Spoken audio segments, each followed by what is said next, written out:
Hey guys, David here and welcome to Digital Outlook. Guys, in today's video, a major move is about to happen. So guys, let's get to it.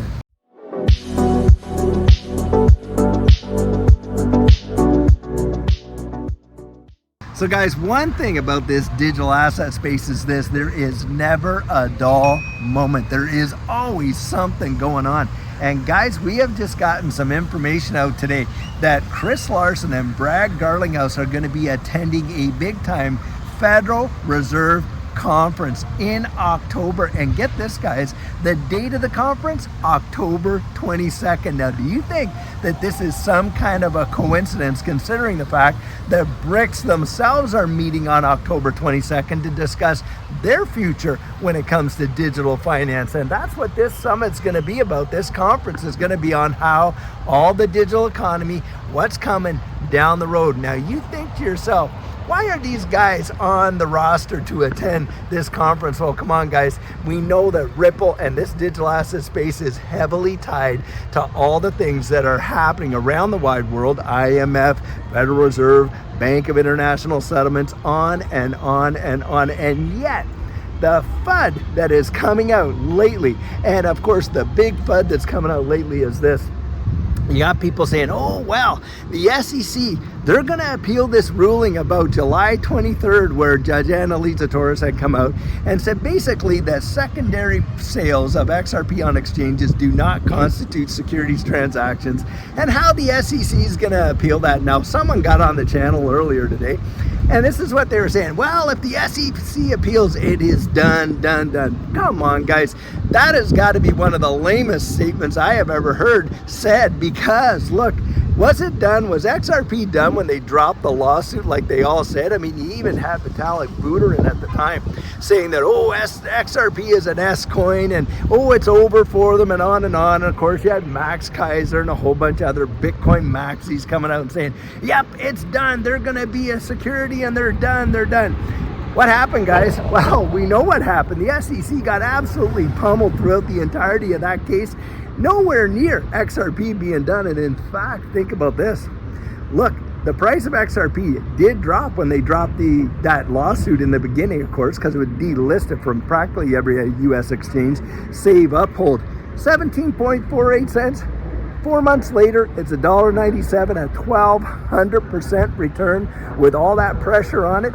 Guys, do you really believe that should the SEC appeal this decision that was made in July of 2023, that the impacts of that are going to kill it? Absolutely no way. In fact, if it does dip, that's where I'll be going in and just loading up like crazy, because you think about that. Literally, even back then, 17.48 cents. 4 months later, $1.97, a 1,200% return in such a short period of time. I believe that we're going to see round two if the SEC does appeal this. And if XRP does drop, for me and Judy, I'll tell you what, we've already decided, hey, if we see a dip, that's a time for buying, not for crying, because, of course, long term, we see where this is going.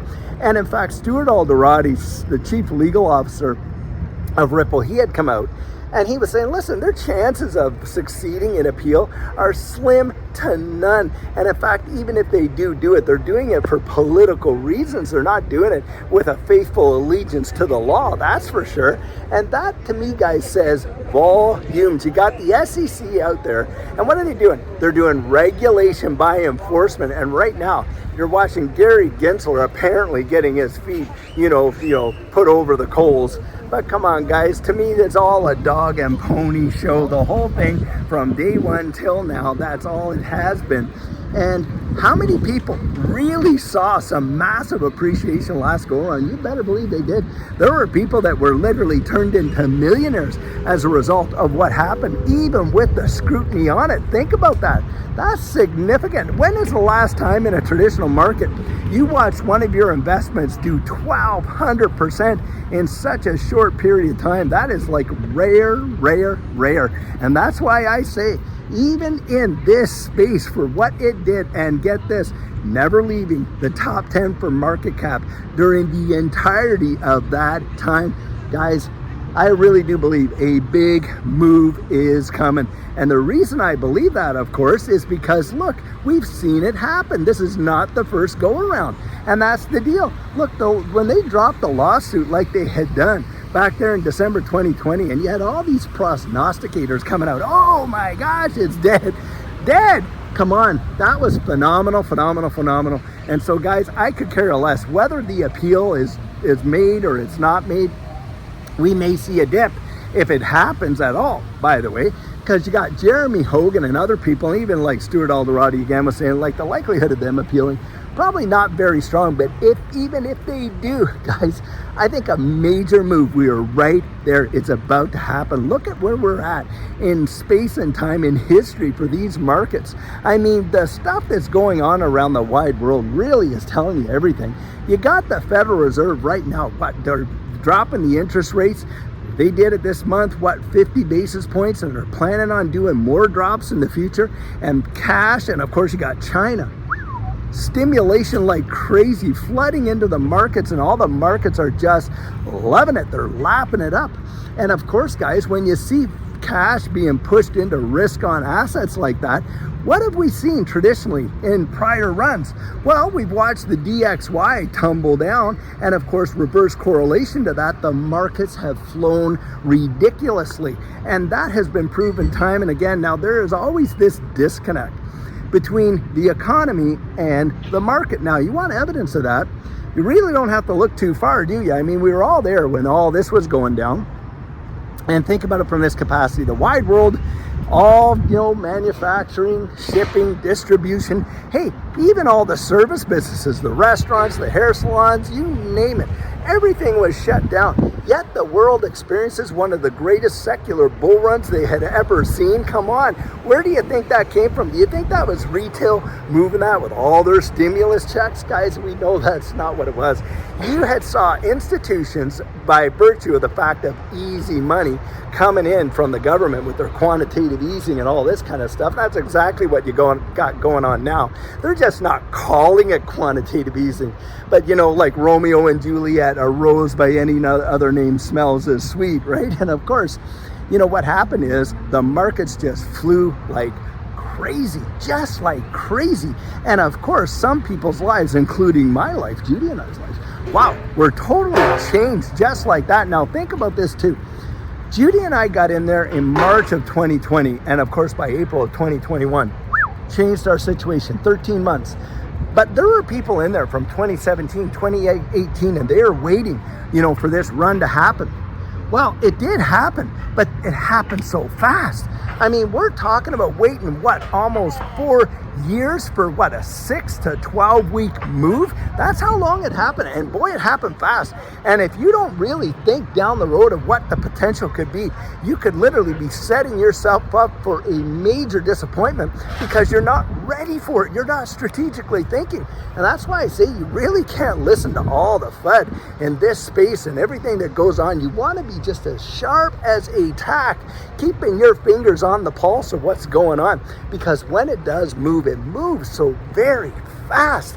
And guys, when you see the information coming out in this space, and you think that most of the wide world completely and utterly oblivious because they're not paying attention, they're entertained, though they're out there doing this, they're that, they're focused on the selection cycle and everything that's going on with that. And they're not really paying attention to what's going on in the broad markets. Now, this deal with Chris Larson and Brad Garlinghouse attending this major conference with with the Federal Reserve, and they're going to be talking about the future of the digital economy and how, this digital asset space is affecting the monetary instruments around the world and how money moves and on and on and on. And you're talking about the issuers of the currency right here in the government. Now, this is the Federal Reserve of Philadelphia, but look, guys, they're all interconnected with one another. And we know that Ripple has big time ties with the International Monetary Fund and the European Central Bank, and of course, Bank of International Settlements, and Christine Lagarde, who, by the way, was the head of the IMF, and on top of that is the current head of the European Central Bank. Well, come on, she has literally named Ripple in XRP in discourses that she has had publicly about the implementation, the adoption, and the movement, the transition into this new digital economy. I mean, come on, how many startups do you know that started off with those kind of connections right from the word go? I'm telling you what, not too many, because guys, they're part of the plan. They're part of the infrastructure. That is what's being laid. They're laying down the framework for what this digital economy is built on. And that is why I believe a major move is about to happen. And I think as we move into 2025, 2024 to the end of the year, and into 2025, and especially 2025, I think a lot is going to come online, because remember, hey, all these ISO 222 messaging standards, 2025, hey, Basel III application, July 1st, 2025, all of it has to be in play, 2025. And then you got this whole thing where they're talking about, hey, by 2030, most of us are going to own nothing, but we're going to be happy. Well, how is that? Because guys, all these other folks, these bigwigs out there, the plan is they want to own it all. But this is where, and by the way, I'm going to throw this out there. There are so few of us that are in this place, because a lot of times you get this thing out there, oh, they're not going to let us all become rich, because, do you know how few of us there really are that are woken up to this digital asset space? Probably not that many when you think about it globally. And on top of that, most people are not just are really just thinking about, oh, I want to get rich. They're not thinking about, hey, it's not just the accumulation of wealth, but the preservation of it. And a lot of them, hey, it's like winning the lottery for them. Within 18 to 24 months, they're right back to where they were. Why? Well, they get into this space, they see major appreciation, and then what happens? Well, they think, that buddy of mine has been my friend for all these years, and, I told him about this space so many times, and now I'm hanging out with him, and I got the money, but he doesn't. But such a good, what? I think I'll buy him a truck, or something else, right? And before long, in their generosity and their kind-heartedness, and I get that, I understand that, they've gone through it all, guys. They've gone through it all. Maybe they have less debt because they paid a few things off, maybe mortgage, whatever. But they're nowhere near where they want to be when we're talking about that generational wealth transfer, so that it translates not just for them, but generationally to their children and potentially their grandchildren. Guys, it is going to be phenomenal. The transition, just think about that. Do you know that the last time that we had seen a major shift in the terms of a definition of monetary instruments in the wide world has probably been hundreds, if not 1,000 years since the invention of coin and paper currency? Guys, this is going to be something that is going to blow people's ever-loving minds. And think about it in this capacity as well. This technological space that we're a part of right now, you just think about how it has changed the way the wide world even works. Heck, these phones that we're on right now, they weren't invented until 2007? Now everybody and their dogs got one, kind of deal. Think about that and how that's changed. Look at how it's transcended borders. I really do believe that this distributed ledger technology space is going to swallow that whole, and the invention and the innovation that's coming is going to absolutely mesmerize people, leaving them totally gobsmacked. Guys, don't miss it. Get out there.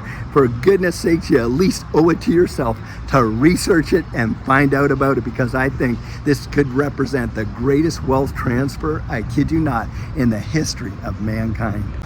So guys, with everything happening in this space, it could literally take off on a dime. And that is why it is so vitally important for you to get your plan in place.